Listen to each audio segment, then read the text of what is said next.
lovely to see so many people here today. We are going to talk today about some of the things that are happening right now, give you a little introduction to all the different work at Earth Trust and using some of the Nature 2030 framework. So some of you will have heard about Nature 2030, and Jane's going to talk a little bit more about that first, as a sort of entry point into some of different areas of the work that we're doing here at Earth Trust. And that's work that we're all doing together. So I think that's another reason why it's so lovely to have volunteers and members and staff all here together, because this is work that we all do and care about as people who want nature and people to thrive more closely together. We're going to just have 30 minutes of brief talks, so little helicopter views into different aspects of our work. And then we really want to hear from you about your experiences, your thoughts, your perspectives about the things you're hearing today and other things that you're thinking about or questions you have about Earth Trust work. So we've put a good chunk of time, about half an hour, for some discussions, for some Q&A. So as we go through our talks, if you want to start thinking about questions you might have or things you'd like to know more about, we'll have plenty of time to talk about that. So I'm going to hand over now to Jane to kick off. So today is all about nature, and it's all about what we need to do collectively to make sure we look after nature and we have more nature that underpins our lives in future.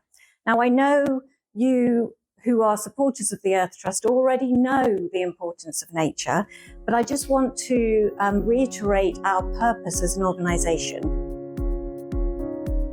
Earth Trust operates at different scales. So we operate nationally, we operate regionally, and we operate locally for local green spaces.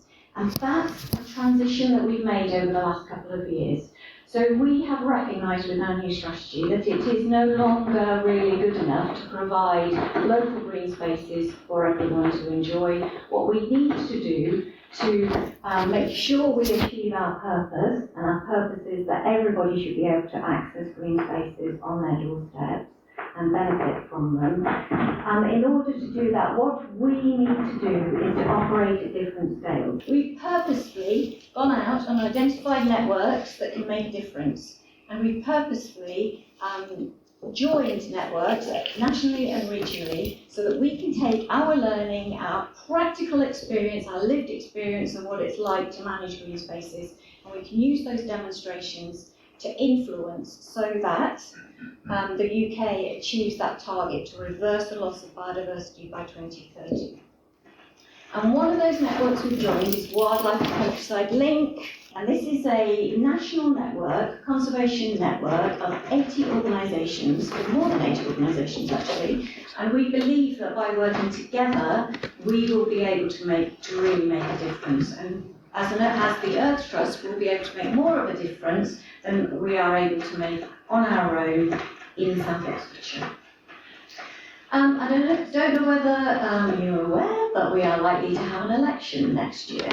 Depending on who you talk to, it's either early next year, late next year, or possibly the year after. Anyway, there will be an election, and the criticality of nature in this election is tangible. And what we need to do is influence the politicians so that they do hold nature as a fundamental right to people in the UK. And so by joining forces with these 80 organisations in Wildlife and Countryside Link, and joining with the Nature 2030 campaign, we are able to multiply and magnify what we are able to do on our own. And there are 5 key asks, but there's one that I think is absolutely fundamental to our health and well-being on this planet. And that is, we want a legal right to a healthy environment to be embedded in law. And what that means is that we will have a legal right to healthy air, water, and wildlife and biodiversity. And it is this biodiversity that sustains us all. And once that legal right is in place, then for me the rest follows. goals. And the rest and the other principles include giving farmers and farming a pay rise. And what that means is putting farming at the heart of not only the production of healthy food, but also the relationship between nature and wildlife and food production. To make polluters pay. Now this is less about polluters paying and more embedding the values that we need businesses to have so that they protect the assets, the natural assets that they are actually utilising. We need to create more and better accessible spaces for nature, and of course this is at the heart of what the Earth Trust does. And nature needs to be everywhere. It doesn't need to just be in the countryside. It needs to be built into people's lives, and that means on their doorsteps.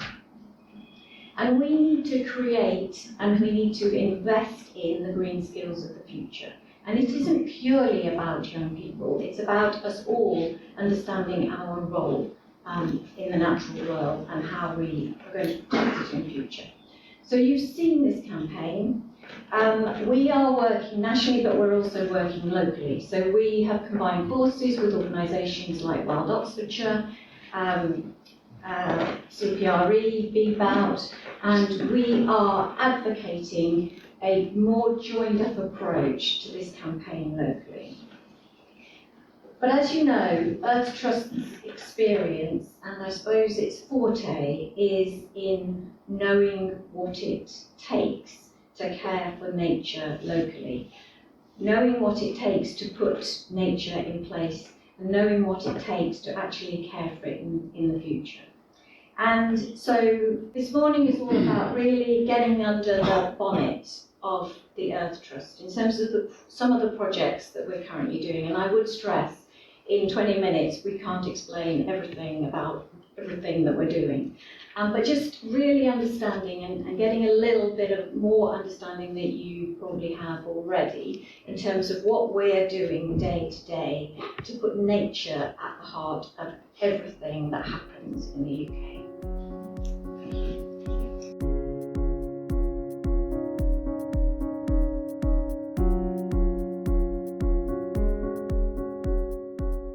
Hello, it's great to meet you all today. So I'm Simon Atkinson, I'm Director of Green Infrastructure and Nature Recovery, and I've been here since July. I've worked in nature conservation for over 20 years and previously was a head of conservation at a wildlife trust. So I have a lot of experience of managing green spaces, creating wildlife habitats, securing funding, working in the planning system and many other things.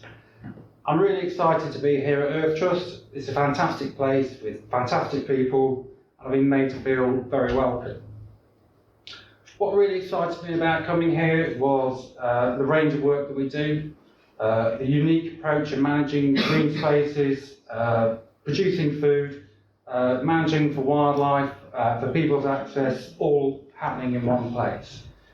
With the problems society faces, as James talked about, this is exactly the approach that we need to be taking, and is what makes Earth Trust such a unique and special place to work. I know some of you will have attended a talk here last year where you learned about the future of Earth Trust Farm in some detail. I'm not going to be able to go into that level of detail today, but what we'll do is give a quick summary of where we're going, what progress has been made over the last 12 months, and what the next steps are.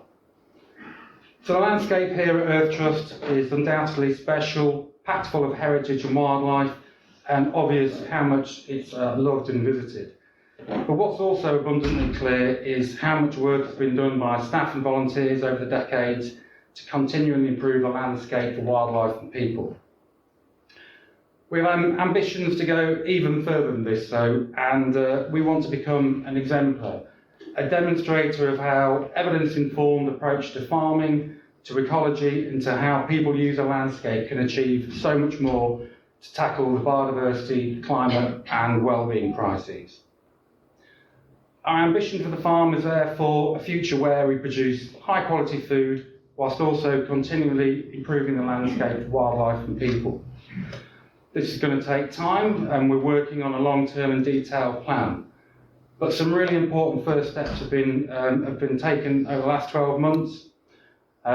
And what is fundamental to all of this is, of course, the condition of our soils. So our approach to arable farming has historically been fairly typical of the wider countryside. And we know that through analysis of our soils and measurements of crop yields, that we need to look after and care for these much better. There's an increasing wealth of knowledge in the wider farming world, and we're learning and engaging with that.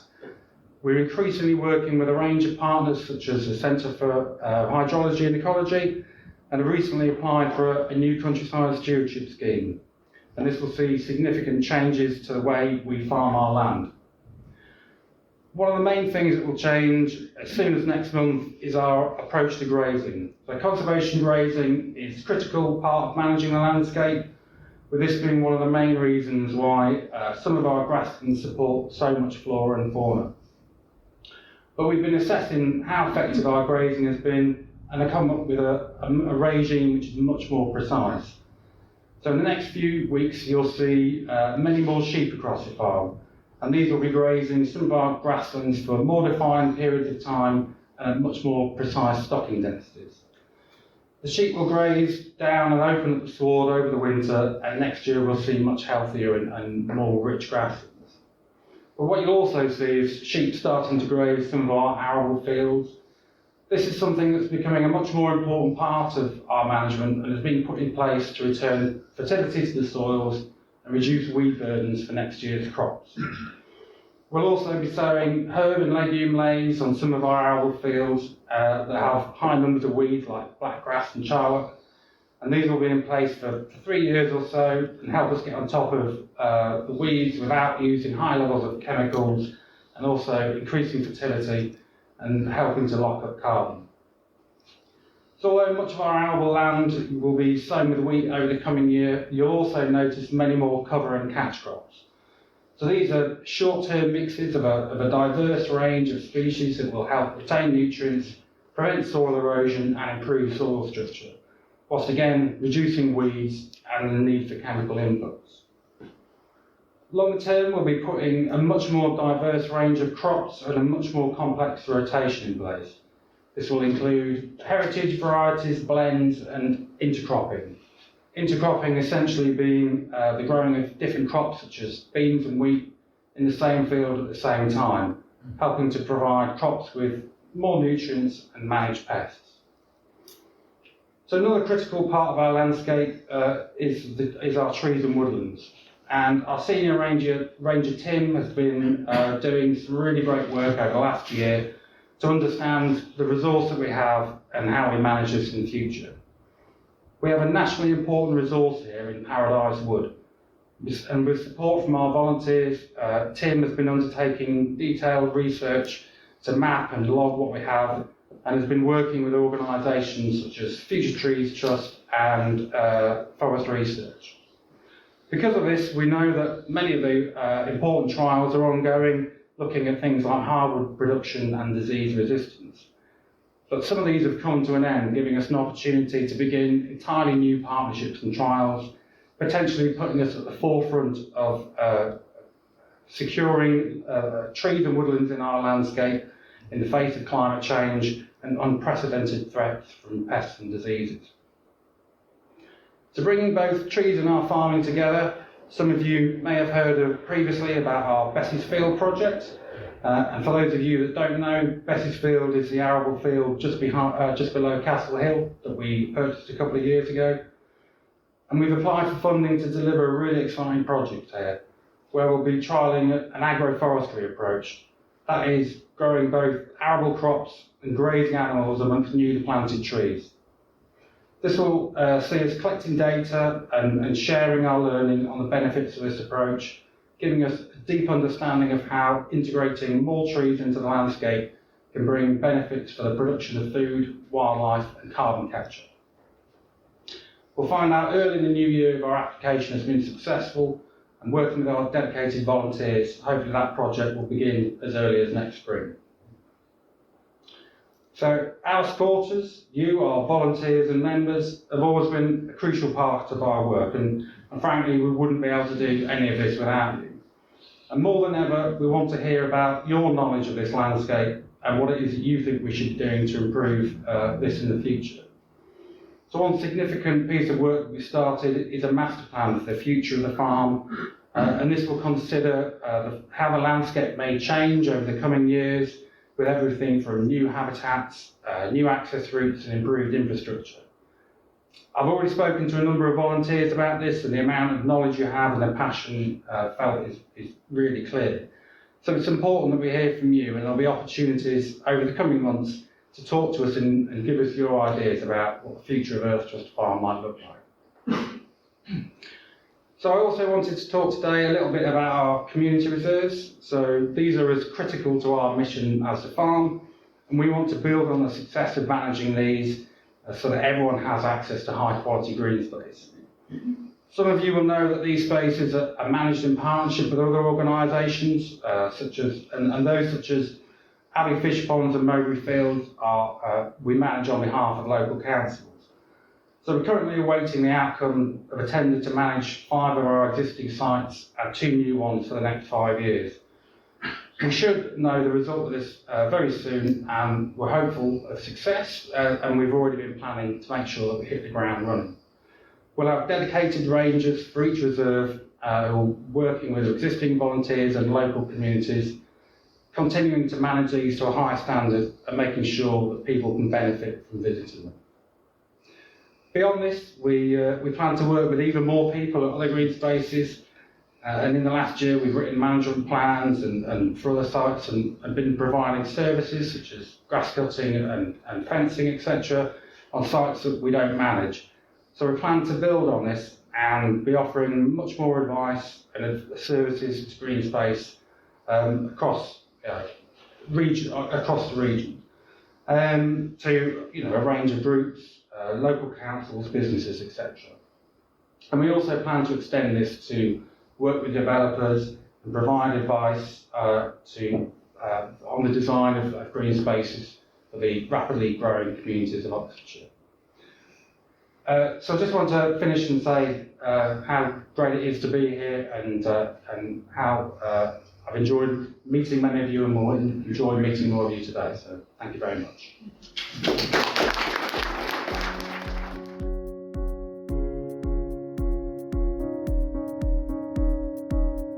Well, good morning, everybody. So, for those of you that I've not had the pleasure of meeting before, I'm Anna Wilson, and I'm the Head of Experience and Engagement here at Earth Trust.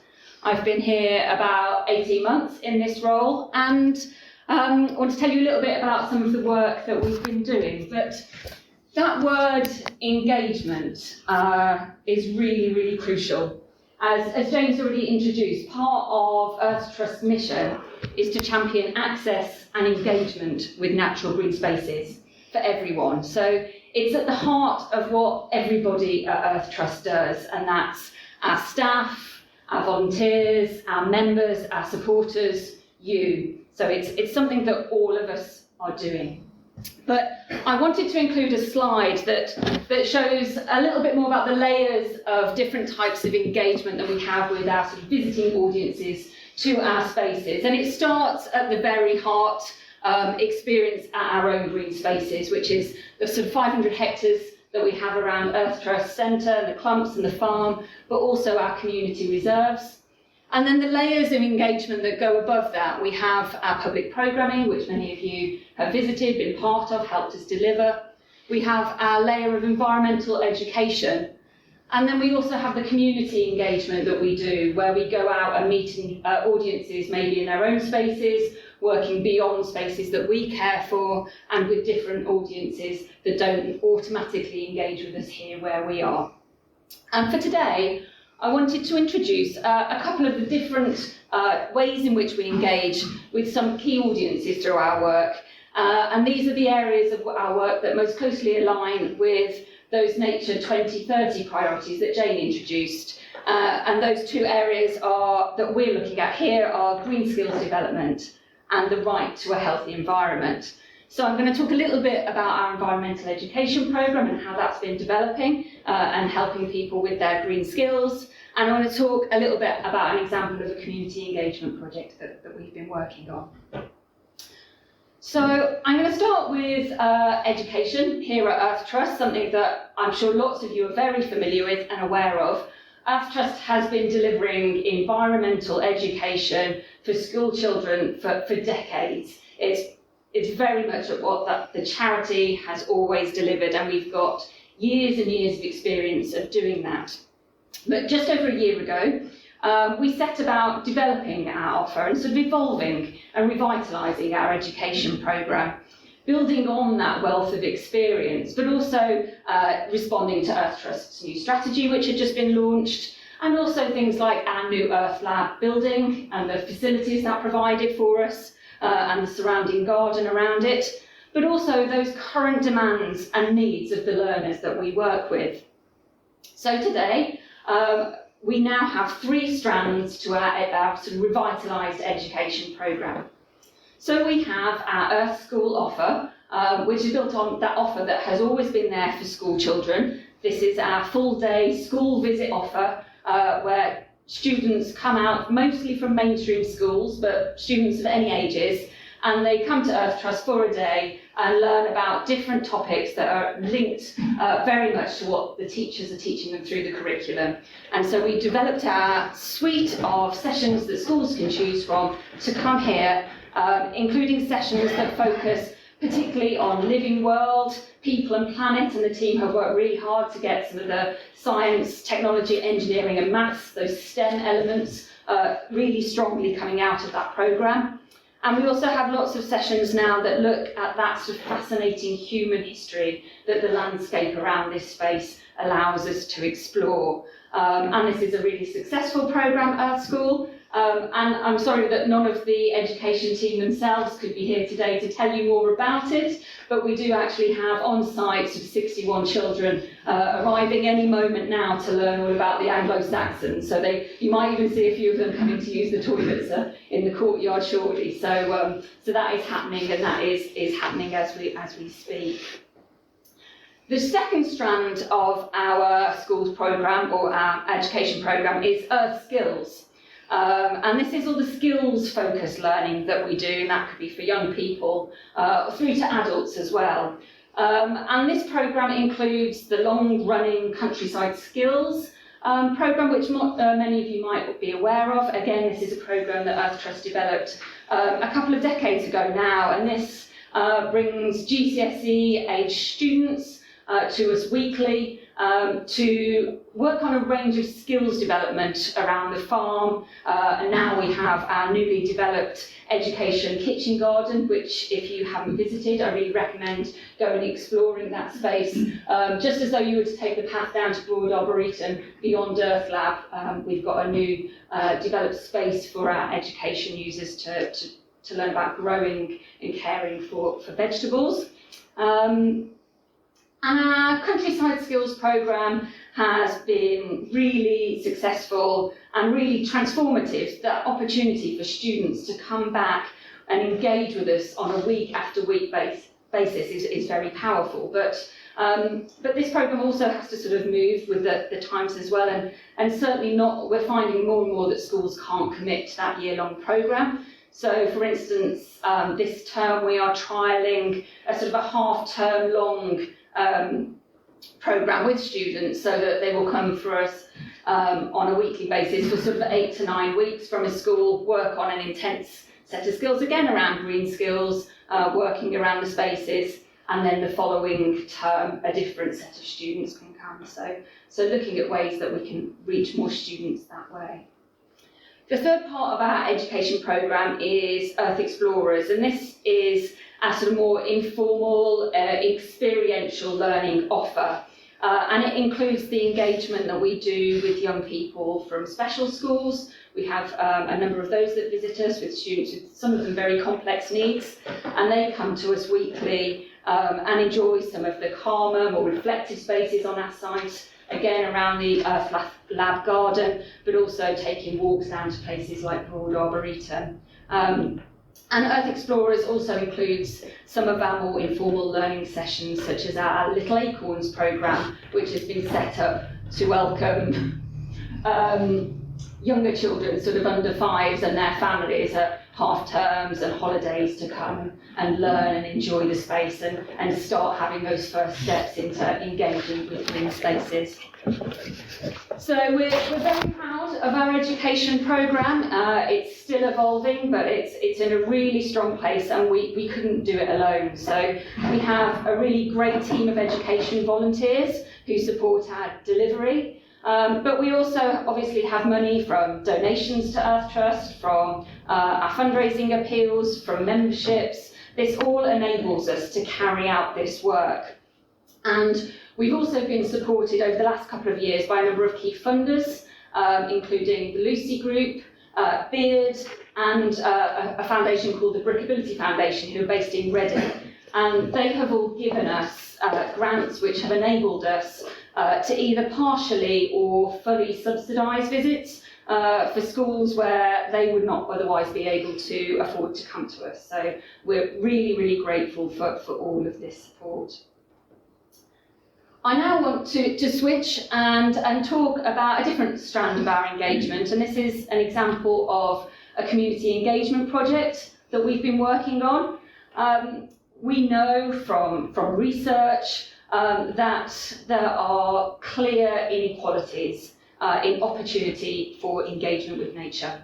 And that's particularly for people from poorer and disadvantaged communities, for people from the global majority, for people who have mental and physical disabilities, which means that they cannot always access and engage with nature in green spaces. And these inequalities mean that these audiences are missing out on the health and well-being opportunities that we know green spaces can provide. So this inequitable access is something that we want to address in our community engagement projects, and that's working with different audiences and enabling engagement on their own terms, and engagement in a way that meets their needs. It's something that we absolutely cannot do alone, and so working with partners is really important.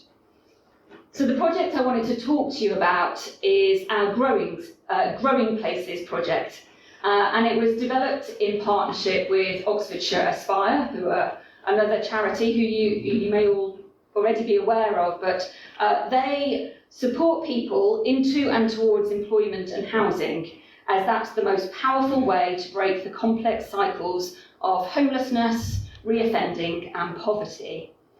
And we wanted to work with Aspire and their users, their clients, to understand how green space access and green skills development could support them in this process. So early in 2023, we carried out a pilot with Aspire and some of their clients. This was funded by the Mend the Gap programme, which is run jointly by two of the local AOMBs. And in that pilot, 9 clients came to us in a short series of facilitated visits to Earth Trust Centre and Farm. And we undertook a number of activities, including guided walks to see different green spaces. They were able to visit the livestock sheds. It was lambing season, so they got to see newborn lambs, the ewes. We had the small herd of visiting kids on site, so that was really, really brilliant. They did some conservation woodland management activities down in Broad Arboretum.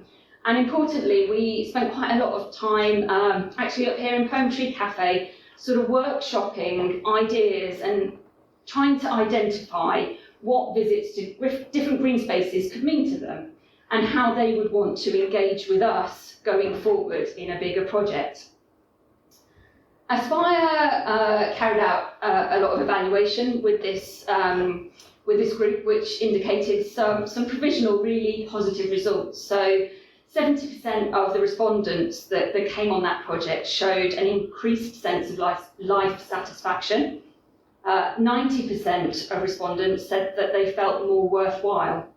And 100% of those people that joined us on that pilot project said that their happiness had increased as a result of that project. So it was a small pilot. It was only a small number of visits and a small number of people, but it shows the potential for that type of work to be really, really powerful. And so we're now actively seeking funding to run a full-scale version of that project with those users over a much longer period of time, developing a much deeper relationship and really getting to unpick what green spaces could do for them and how they would want to access and work with us in those spaces. So if we can get that funding, it will enable us to explore and design ways in which this audience is able and wants to engage with green spaces, and so that they can co-create activities that offer them and others in their peer groups positive benefits, including self-confidence, practical learning and life skills. And so we are hoping that we'll be able to kickstart this project as soon as possible in the new year.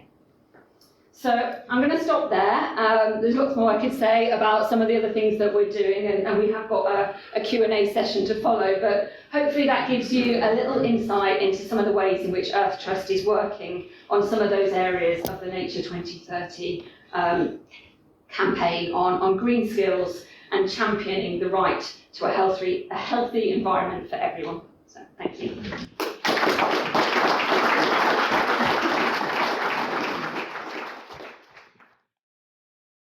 My name is Martin Barrett. I think it was really encouraging to hear the range of activities that the Earth Trust is trying to get involved in, from sort of national level right down to community level. I'm particularly involved in a number of community levels, so any support that we can get I think will be great. And I think sort of looking at how the Earth Trust partners with other partners but still keep their unique identity and their contribution they could make, so it doesn't get lost as these partnerships and still maintains that role. I think that's going to be really important going forward. My name is Debbie Lewington. I would echo my friend Martin Barrett on finding out all the wonderful, proactive and good associations that Earth Trust are building locally and nationally. That's been a great boon. For me, just the warmth of being with all these lovely people who form part of the wider community, hearing more about all the work that we don't get to hear about that Nick and others do in terms of volunteer management and nurturing. I mean, that's so lovely. Those are my two big things, I think.